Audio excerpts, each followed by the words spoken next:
Hi, welcome to our channel of IGNOU Audiobooks, Indira Gandhi National Open University, School of Continuing Education, Certificate Programs, Certificate in Nutrition and Child Care, CNCC, CNCC-1 Nutrition for the Community.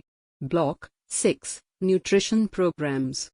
Unit 23 Major Nutrition Programs, Nutrient Deficiency Control Program.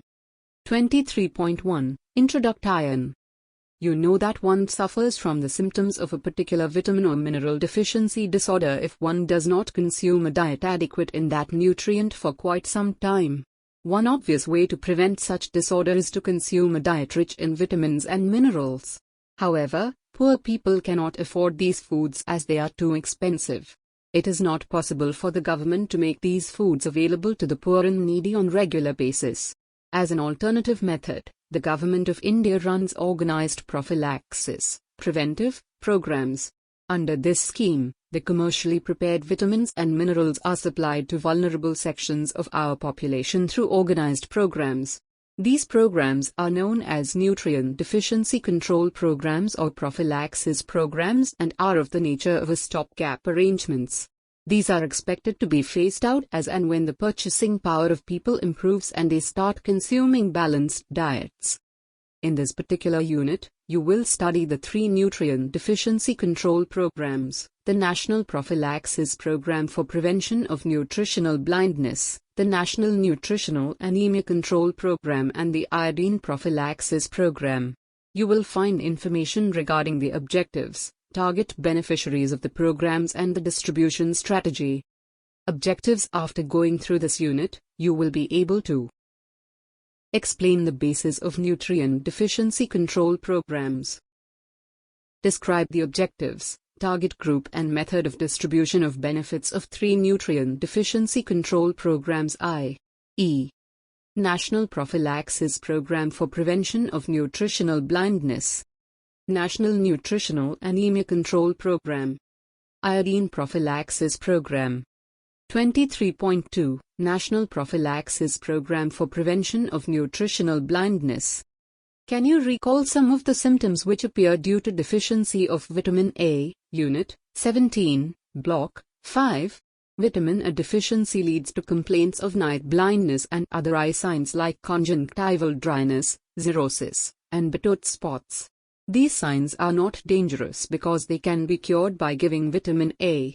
But the severe forms of vitamin A deficiency, especially among children of preschool age, 1 to 5 years, result in keratomalacia, a condition where the cornea, black portion of the eye, gets completely destroyed. This condition is irreversible, incurable, and when occurs, make the child blind. The socio-economic implications of blindness or blind children are tragic for the family as well as for society. Therefore, a preventive program of distribution of massive doses of vitamin A is being undertaken in the country. The basis of this program is the fact that the human liver can store vitamin A consumed in excess of the daily requirements. The stored vitamin A is released as and when the body needs it. In other words, the liver acts as a saving bank, in which the body saves, stores, its surplus vitamin A and withdraws it when the intake falls short of the requirement.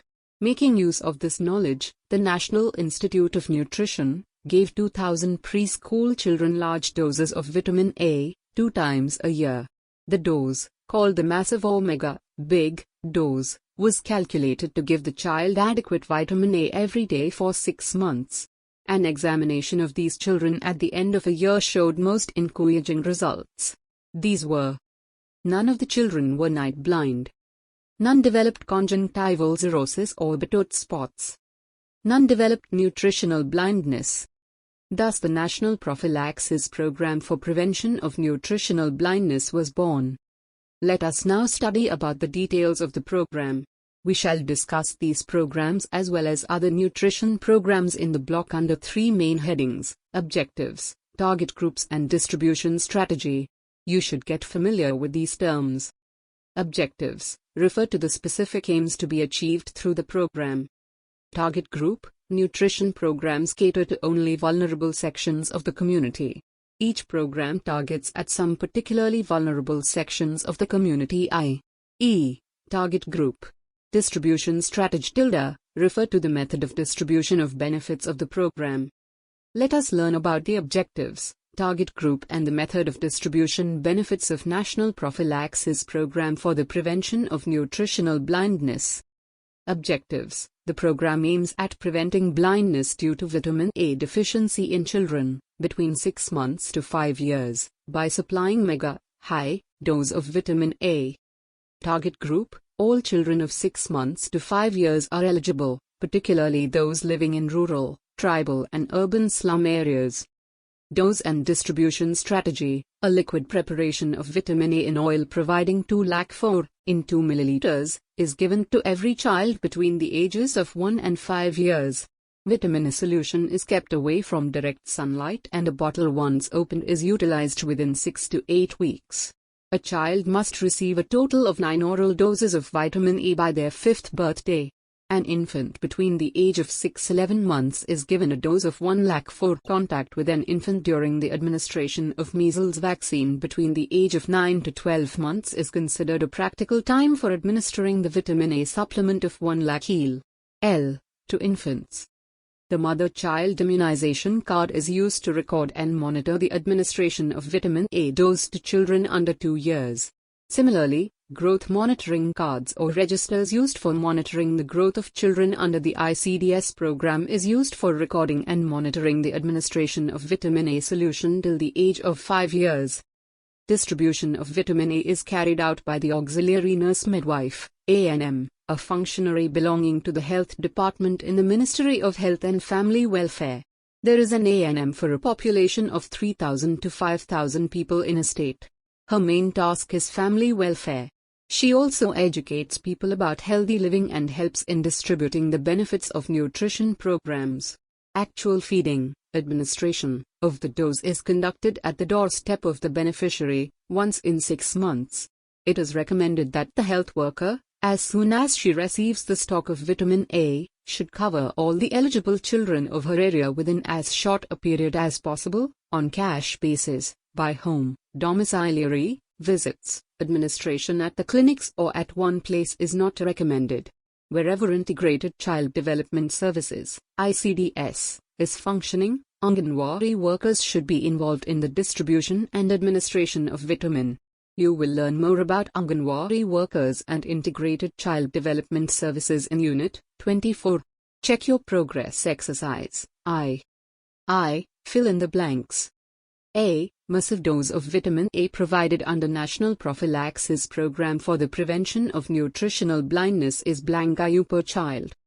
B. Children in the age blank to blank years are prone to vitamin A deficiency. C. The vitamin A dose is given to blank children living in rural and tribal areas or urban slums. D. The dose of vitamin A is given to children blank in 6 months. 2. What is the basis of the National Prophylaxis Program for Prevention of Nutritional Blindness? 23.3. The National Anemia Control Program. Anemia is another major nutritional problem affecting the health of the people in the country. It is particularly serious among the women of childbearing age, especially during pregnancy and lactation, and young children. Surveys done by various research organizations including the World Health Organization, WHO, have shown that in our country, as many as 50% of preschool children of poor communities are anemic.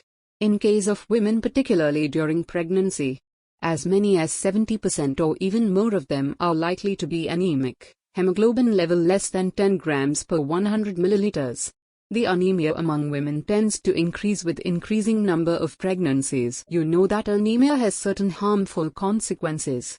It reduces the capacity for doing work and hence this affects the work output. Anemic mothers often give birth to low birth weight babies, babies born with birth weight less than 2,500 grams or 2.5 kilograms. It can even lead to death of the mother. In view of these serious consequences of nutritional anemias, the government initiated the National Nutritional Anemia Control Program. Objectives. The program aims at significantly decreasing the prevalence and incidence of anemia in women in reproductive age group, especially pregnant and lactating women and preschool children. The program focuses on the following. Promotion of regular consumption of foods rich in iron. Provision of iron and folate supplements in the form of tablets to the high-risk groups. Identification and treatment of severely anemic cases. Target group: the beneficiaries of the program are A. Pregnant women. B. Lactating mothers. C. Family planning acceptors, women who accept family planning measures like intrauterine devices, IVD, and tubectomy. D. Children of both sexes between ages 1 to 5 years. Distribution strategy: the supply of iron folic acid tablets to the target population constitutes the main input. Two types of tablets being distributed are 1. Big tablets, containing 60 mg of iron, ferrous sulfate, and 500 ug of folic acid, for women. One big tablet per day for 100 days should be given to pregnant women after first trimester. The contact during the administration of tetanus toxoid should be utilized for the distribution of tablets to pregnant women after the first trimester of pregnancy. Similarly, lactating women and IVD acceptors should receive one tablet per day for 100 days.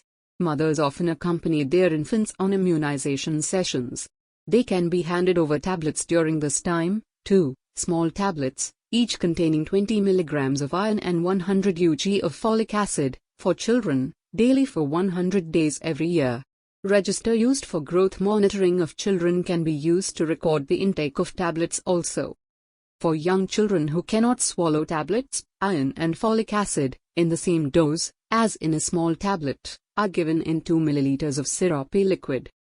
The health functionaries like auxiliary nurse midwife, ANM, is responsible for the distribution of tablets/liquid. Of late, the services of Anganwadi worker, AWW, of Integrated Development Services, ICDS, are also being used to distribute the iron folate tablets. Check your progress exercise. 2. 1. State whether the following statements are true or false. Correct the false statements.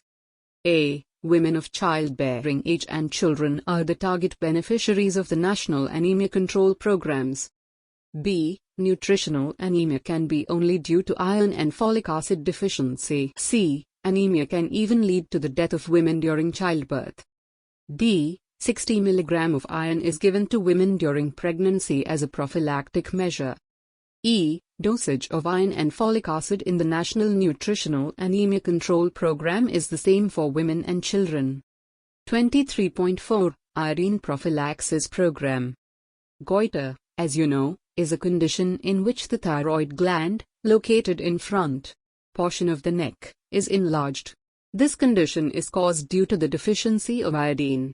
In fact, iodine deficiency leads not only to goiter but also to a number of other disabilities like physical and mental retardation, hearing and speech defects, deaf mutism, among children and spontaneous abortions and stillbirth among women. Refer to Unit-18, Block 5. As you have read in Unit 18, Block 5, the problem of iodine deficiency is endemic in certain areas of the country. The surveys conducted indicated that the problem of goiter is present in a broad sub-Himalayan belt of mountain slopes of our country. It stretches from Kashmir in the northwest to the Naga Hills in the east and includes parts of the states of Himachal Pradesh, Punjab, Haryana, Uttar Pradesh, Bihar, West Bengal, Sikkim, Assam, Mizoram, Meghalaya, Tripura, Manipur, Nagaland, and Arunachal Pradesh. In addition, pockets of endemic goiter have been recently detected in the states of Gujarat, Maharashtra, Andhra Pradesh and Kerala and Delhi. It is estimated that a population of nearly 140 million live in endemic areas, and out of this, nearly 40 million are said to suffer from obvious manifestations of IDD, iodine deficiency disorders. Realizing the serious health and social implications of the problem of iodine deficiency disorders, Government of India launched a National Goiter Control Program, NGCP, in 1962. This program is now called TH. Iodine Prophylaxis Program.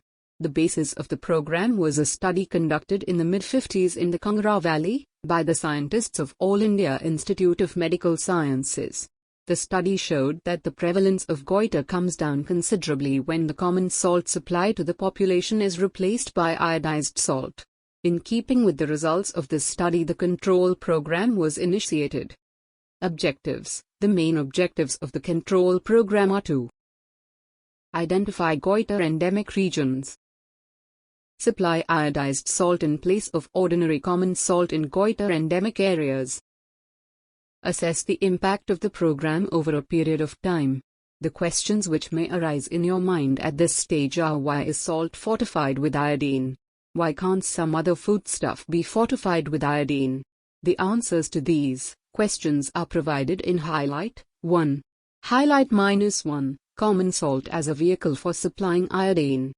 The common salt is fortified with potassium iodate, a compound of iodine. The suggested minimum level of fortification of common salt with potassium iodate is 25 parts per million. This will provide 150 micrograms of iodine in 10 grams of iodized salt. Given below are the reasons for fortifying the salt with iodine in our country. 1. Salt constitutes an essential article of the diet and is consumed regularly by all the sections of society irrespective of socio-economic status. 2. Its daily consumption varies within a narrow range of 10 to 15 grams per person against the other foodstuffs which show wide changes in consumption. 3. Salt is produced in a few selected locations, hence can be monitored for quality control. 4. Addition of iodine to salt does not change its appearance or taste. 5. The technology of adding iodation, to salt is simple and less expensive than adding to other foodstuffs. Distribution strategy. The iodized salt is produced at some selected locations in the country. From production plants, which are located in Gujarat, Rajasthan, and Tamil Nadu, the iodized salt is transported to endemic areas by railways and/or roads on priority basis. In endemic areas, the traders are prevented from selling non-iodized salt. The local administration, while ensuring a regular flow of iodized salt in the endemic area, is expected to see that non-iodized salt does not enter from the neighboring non-endemic areas. Difficult train, inadequate production of iodized salt, transport bottlenecks and difficulties in persuading the local traders to cooperate with the administration, in the absence of adequate profit incentives, are some of the problems in the way of efficient implementation of this program. The program is in operation for the past several decades, yet there has been no remarkable improvement in the condition of goiter and other iodine deficiency disorders. This is attributed to the dual supply of salt, i.e., iodized and non-iodized salt is available to the public in endemic areas. To overcome this problem, the government is now considering iodizing the total salt produced in the country so that iodized salt reaches all places. So far, you have read about the prophylactic dose of vitamin A, iron, and iodine being supplied to vulnerable sections of the community as part of nutrient deficiency control programs. One important component which is essential for the success of these programs is nutrition education. Highlight 2 focuses on the importance of nutrition education as one of the essential component of these prophylaxis programs. Highlight 2. Importance of nutrition education/awareness for success of nutrition programs. What do you think is necessary for the success of prophylaxis programs? You would think if correct dosage reach at right time to the health worker and she is motivated enough to make it available at the doorstep of the beneficiary, it should be successful. However, you may be quite amazed to know, even then the program can be a failure. The dose of the particular vitamin or mineral may not reach the mouth of the beneficiary.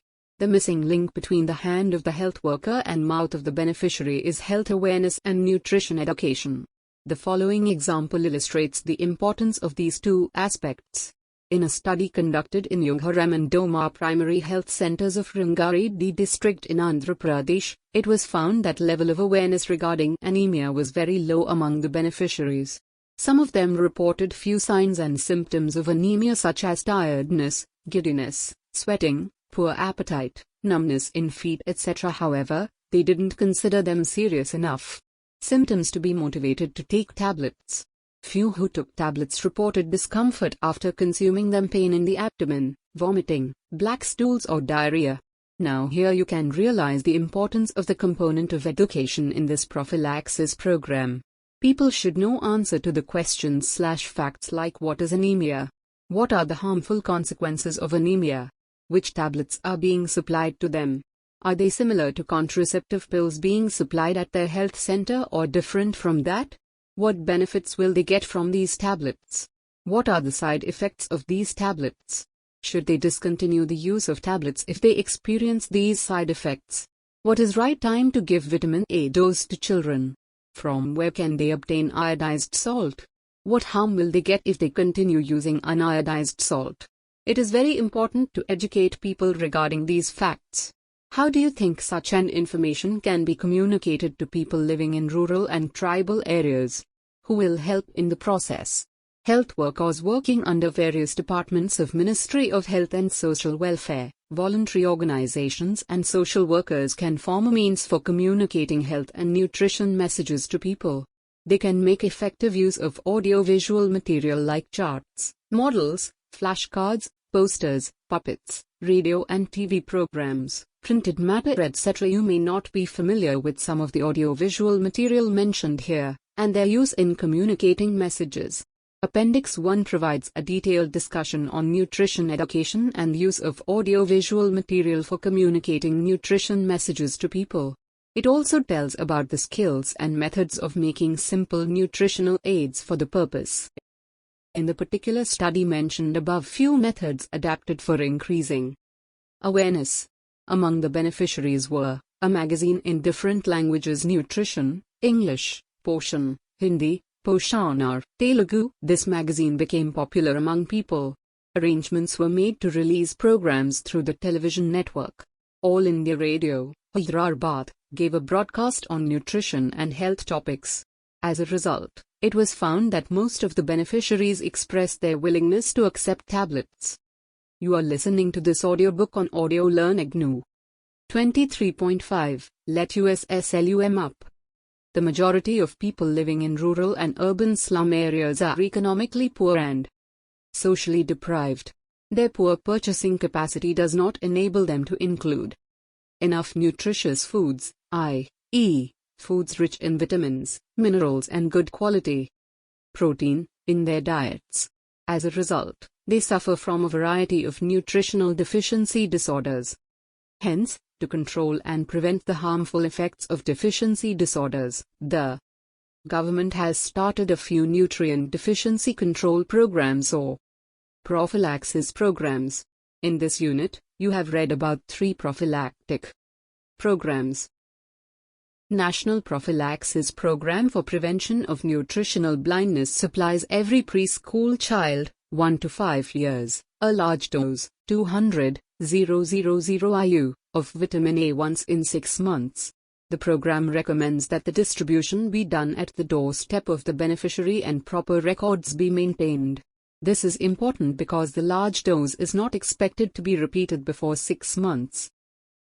Under the National Nutritional Anemia Control Program, women who are either pregnant or lactating or adopting family planning methods are given iron folic acid tablets. Each tablet contains 60 mg iron and 500 mg folic acid. Children between 1 to 5 years are also covered by this program. They, young children, receive smaller tablets containing 20 mg iron and 100 mg folic acid. Very young children who cannot swallow the tablets are given liquid, syrup, preparation. Iodine prophylaxis program aims at controlling the problem of goiter through the supply of iodized salt, in place of common table salt, to the people living in endemic areas. The suggested minimum level of fortification of common salt with potassium iodate is 25 parts per million. T is so calculated that a person consuming about 10 grams of salt every day should be able to receive 150 micrograms of iodine. Production plants are mainly located in the states of Gujarat, Rajasthan, and Tamil Nadu. The fortified salt is distributed through retail shops. 23.6. Glossary. Abortion, termination of pregnancy before birth. Antenatal, ante before, natal birth, Before birth means during pregnancy. Endemic. This term is used when a disease is fairly common, always present and affects a large numbers of persons in a given area. Maternal, pertaining to mother or pregnant women. Megadose, a big dose prophylaxis program, program of prevention. Postnatal, post-after, natal birth, after birth tubectomy, operation in which the tubes which carry the egg to the uterus are cut to prevent pregnancy. Thank you, we will see you in the next video.